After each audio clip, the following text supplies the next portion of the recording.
Hey you guys, welcome back. This is Scorpion Goddess with another one, aka Nikki. How y'all doing?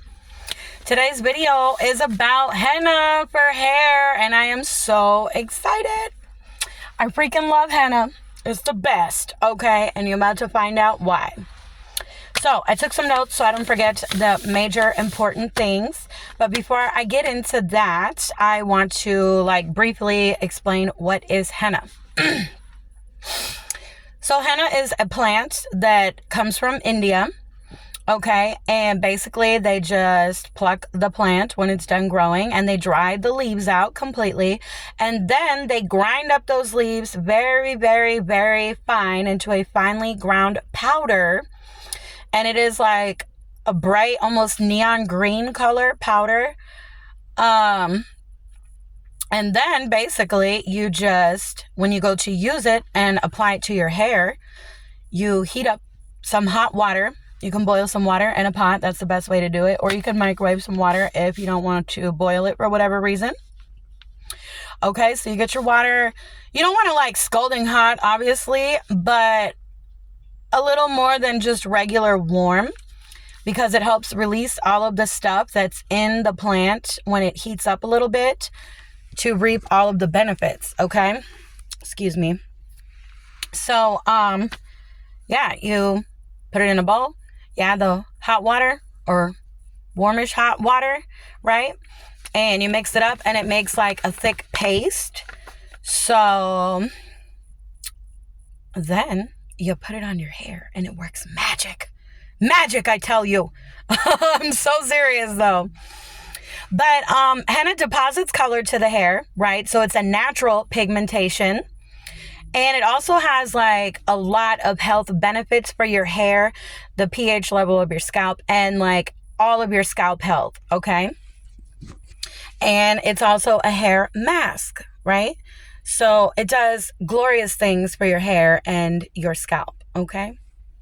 So now that we all know what henna is, before I get into all of the benefits of henna, I want to put this out there and bust the myth, okay?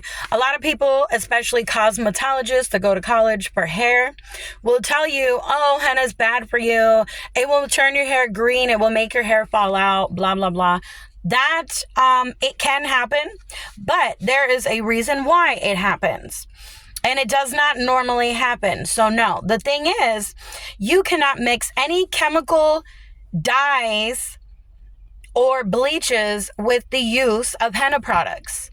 So basically, I'll give you an example. Say you were dyeing your hair red or black or whatever for however long, every so often that you dye your hair, you always use that box dye color that you buy at the store and you do it at home yourself, right? Well, that is chemical hair dye. Or the bleach. Say if you bleach your hair to dye it, whatever. Okay? If you decide that you want to switch to henna and use natural henna on your hair instead of chemical-based dyeing systems like bleach or, traditional chemical hair color, you have to wait a minimum of 3 months, okay? From the last time you used the chemical hair dye or the bleach on your hair. All right.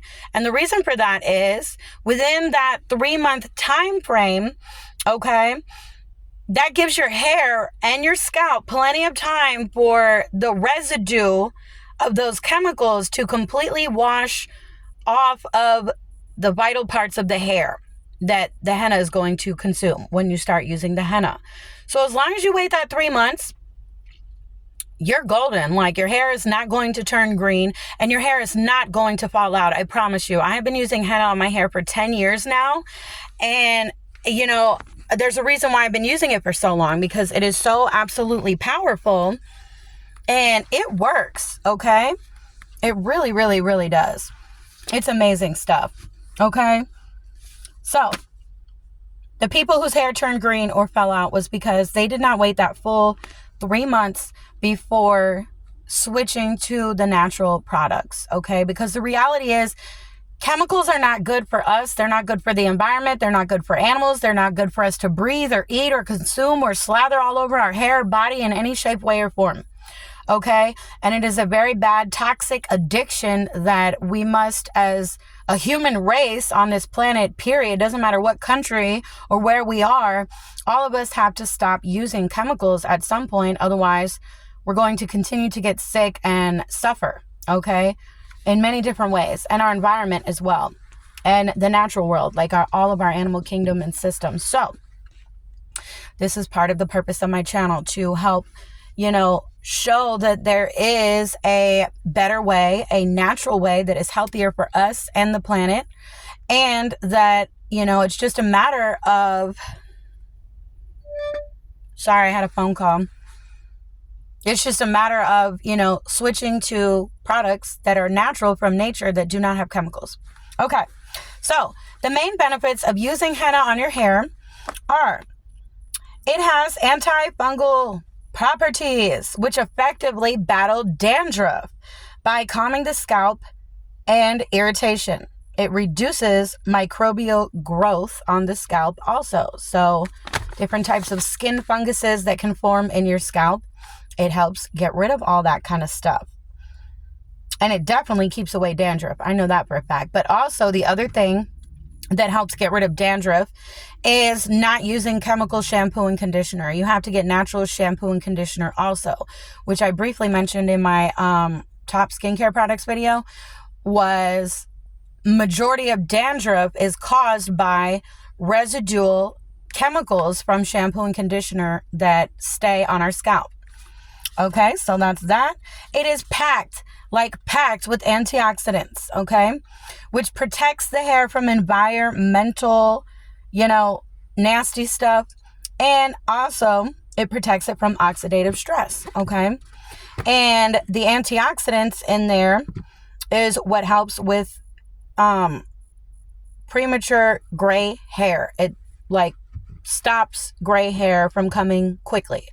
So basically, you won't get gray hair until later, which is great. But the henna covers gray hairs. Also, that's one of the benefits. It is very strengthening to your hair due to the tannins that are in the henna, okay, in the plant. And it also promotes hair growth. It stimulates the follicles of the hair to grow, also because of the tannins. And it reduces hair loss and hair fallout, okay? So if your hair is thinning, henna is really great. It helps prevent your hair from falling out. And that I know is true, because when I had that problem, the henna helped it tremendously. I used to shed terribly. And now when I take a shower and I get out and I brush my hair, I only lose literally 2 or 3 or 4 or 5 hairs. That's it. Not I would brush my hair one time and literally the whole damn thing would be full of hair. And I would literally take the hair out of my hairbrush after every time I brushed it, because it was from extreme stress. That can cause your hair to fall out. Stress and anxiety. But the henna battles that, okay? Tremendously. And I know that from all of these things, from personal experience. It also promotes healthy scalp by balancing the pH, and that reduces excessive oil production, which is another thing that can cause dandruff, is excessive oil production from your scalp, okay? So when your pH in your scalp is balanced, it doesn't overproduce oil, okay? And it is a natural deep cleaning and conditioning agent, okay? It deep cleans and conditions your hair like no BS. It is so freaking amazing. The color lasts longer on your hair than traditional boxed dye hair, because it's not a chemical base. It doesn't just wash off the hair. It very slowly fades over time, but it doesn't start fading until somewhere between 3 to 6 months. It's different for everybody. Sometimes I still do the henna on my hair once a month just for the health benefits and not even for the deposit of color. But, it's natural, so a little boost on the color once a month isn't bad. But you don't have to do it. You can do henna once every 3 months, once every 4 months, once every 5 months, once every 6 months, or once a month. That's up to you. Whatever you feel is necessary. Okay? So if you're using henna to heal your hair and regrow your hair and all that stuff, I would definitely recommend doing the henna once a month for sure. That way, you're getting those health benefits and the healing and all of the vitamins and nutrients and all that good stuff that's in it, like, quickly on a regular basis. So it accelerates the hair growth and the healing process of the hair. Okay, it also enhances the hair volume and thickness, and that is because it creates a layer, a coating around each individual hair. So after you rinse off the henna, when you're done using it, over time, the more you use the henna, it creates more and more of those layers. Y'all, I'm sorry, my hand is so shaky. I'm trying to okay, excuse me. Yes, and it also provides a very nice natural shine to the hair. It really does. Like, I can't explain it. I think it has to do with how well it conditions the hair, because it makes the hair super soft and silky, and it really makes it shiny when it's super soft and silky. And that's also, it makes it super shiny and silky because you don't have chemical residue on the hair, again, because there's no chemicals. Like, people think it's not that serious, or it really doesn't affect our hair and how it looks. It really does. And it is super great with people that are sensitive and have allergies. All right. If you react to certain chemicals that are in, traditional chemical beauty products, like it could be a face cream or a serum, or if you're really sensitive to hair dyes and, maybe your scalp breaks out, maybe it burns really bad, or you get hives, or you have some other kind of reaction. There's many, many different forms of your body responding to an allergy, and how it comes to fruition for everyone. It's different. It may be something that you don't even realize is related to your hair dye. It's not always a direct link like that. So it's important to, pay attention to your body and how your body reacts to the products that you use and what you're doing to yourself, and listen to what your body is telling you. So yes, henna is amazing. And this time I did not have the indigo powder. So let's see here. It's pretty dark. You can't see this cherry shine because it's a cloudy, rainy day today. But like in the sun, it does have a super bright, pretty cherry glow. And this is like, it comes out dark brown on my hair because I have dark brown hair. Okay, now say if you are a blonde, right? You have like super, super light blonde. It may come out like carrot orange or rusty color. All right. So if you do not want that, you have to get the indigo powder to make it darker. They also have henna that you can order that is a dark chocolate brown. And they add another herb into it. I forget the name of that herb, which makes it a brown color, like for people that have blonde hair, because it does deposit color. So if you don't want red hair or orange hair from your blonde, you have to get the brown henna, or you have to get the indigo powder to mix with the henna to make jet black. Okay, those are the three variations. You have original henna, the brown henna, and the jet black, which you mix with indigo powder. It is a purple, a deep purplish blue color. It's absolutely gorgeous. Like when you mix it with the water, it turns purple blue. But when it's dry in its powder form, before you add the water, it's just a deeper, darker, more emerald type green instead of that bright lime green that the regular henna is. And the chocolate brown henna powder is a more brownish green, like a kind of like a dirty olive color, with a slight hint of brown, but it's like an olive green color. That's typically the color of the chocolate brown henna. Now, if you have like brown hair like me, it's going to come out a dark chocolate cherry color. It's going to be chocolate brown. So you don't have to buy the brown henna. It's still going to naturally have that little cherry shine to it. And then, yeah. Let's see. Okay, so say if you want all of the health benefits of the henna, right? But you don't want to deposit any color at all. What you can get instead of henna powder, which is natural, another natural thing you can get is, it's called amla powder, AMLA AMLA, or gooseberry powder. That's what the plant is called.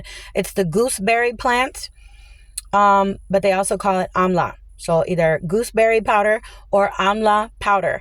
It has all of the same exact health benefits as the henna, but without the color deposit. So it's still a greenish brown powder. You mix the warm water, you put it on your hair.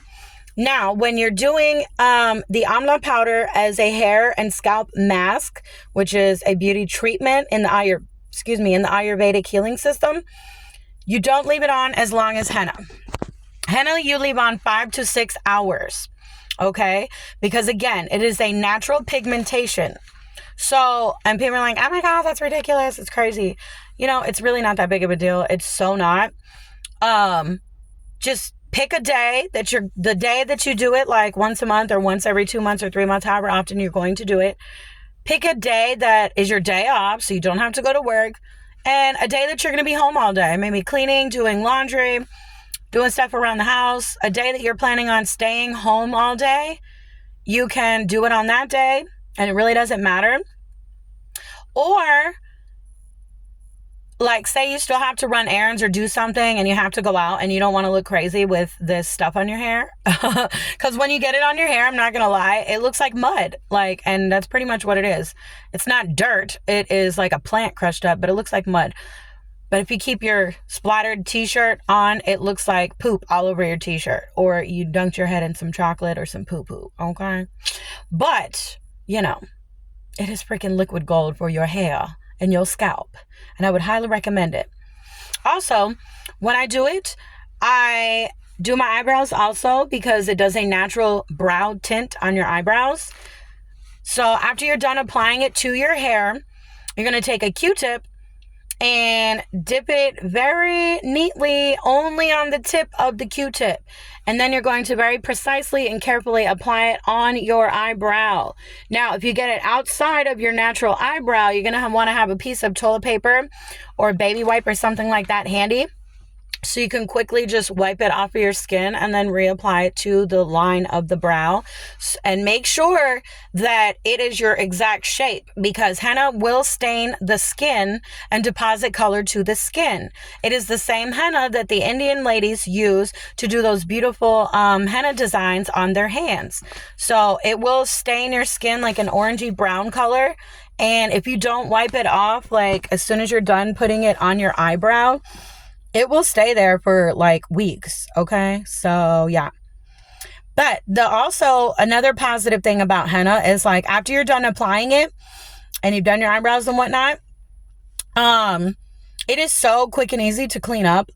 Like, you just need a rag with wet water. I mean, well, obviously water's wet. A wet rag is what I meant to say, with water, right? You just wet your rag and you wring it out and it wipes right off. It does stain like the sink and stuff like that if it's white a little bit, but you can either put like plastic trash bags and cover your sink and your floor. Or like if you just take Ajax and put it on that wet rag, it usually comes right up. Like, it doesn't stain. It takes the stain out. But you want to wipe all that up right as soon as you're done and you've rinsed your gloves off. Keep your gloves on just so they're not sticky and coated with the henna, right? And then you clean up, and like, it is so quick and easy.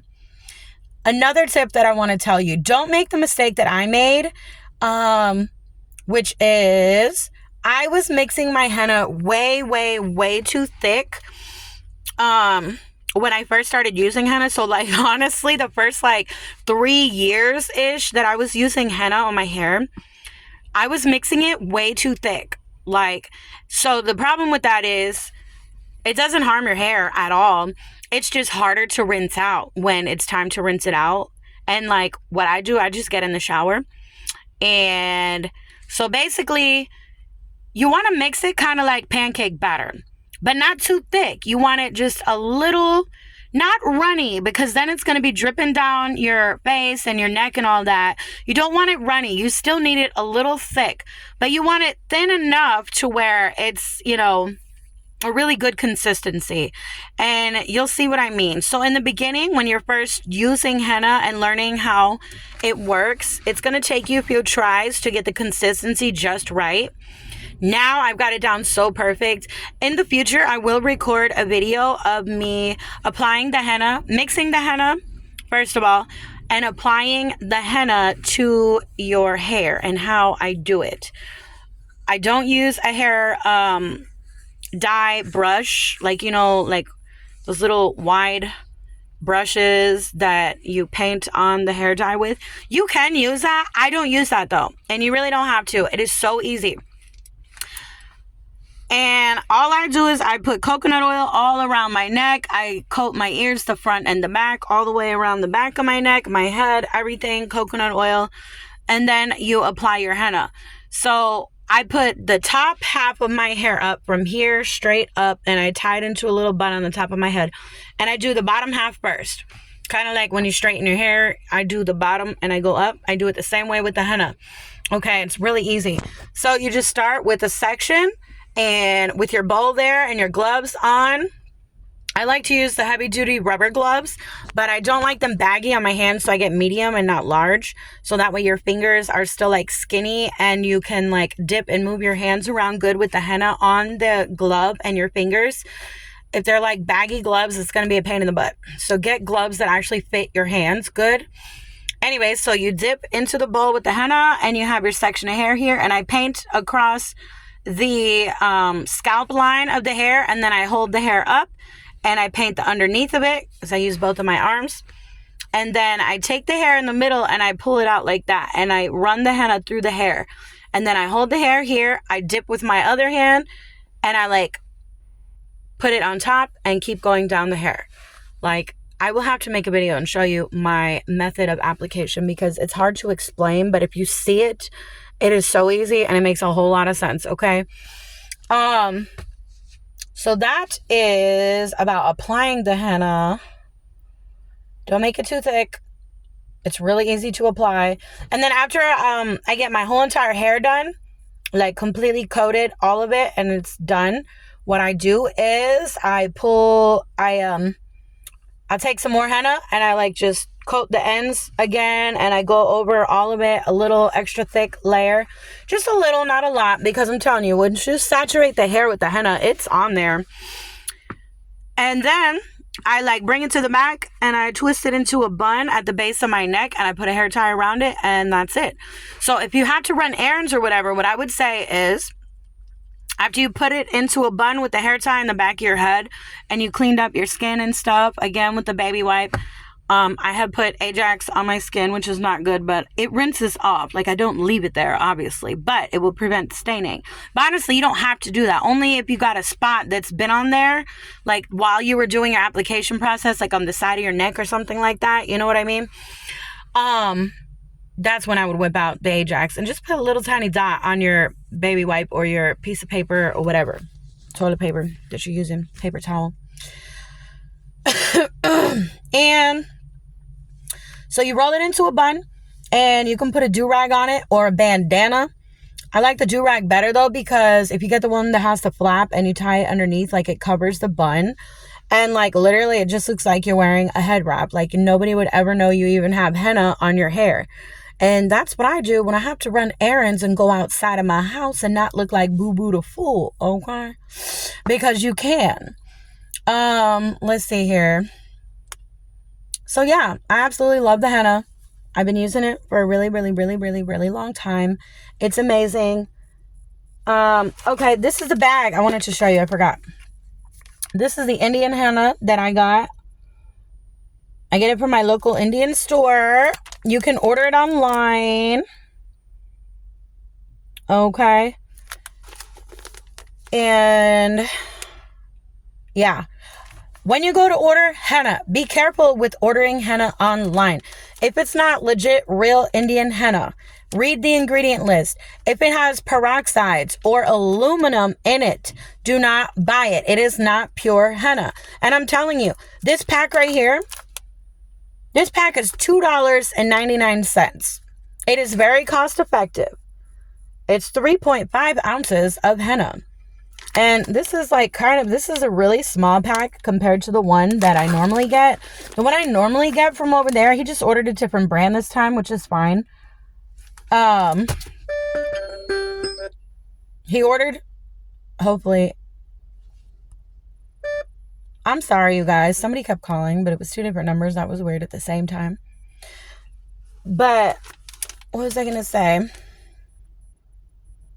You really don't need a whole lot. A little goes a long way.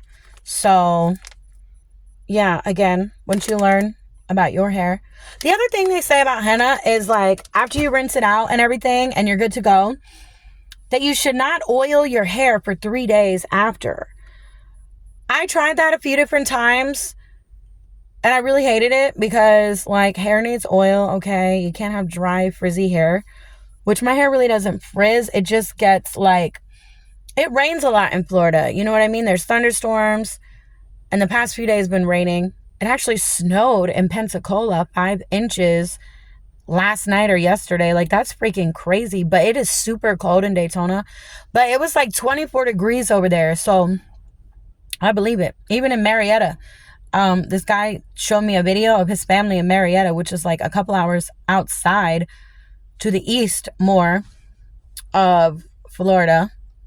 And they got snow for a pretty wide radius. It's like mind-blowing.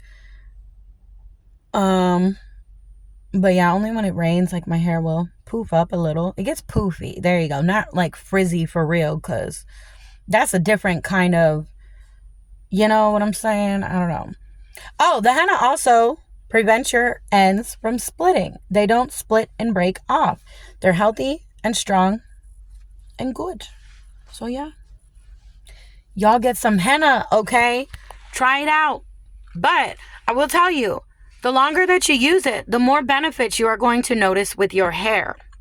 Okay? If you try it just one time, you're not really going to get the full effect of it. You have to like, if you really want to try henna, I would say try it for like 3 to 6 months. Do it once a month for 3 to 6 months and see what the real difference is in your hair and your scalp. And you will notice it.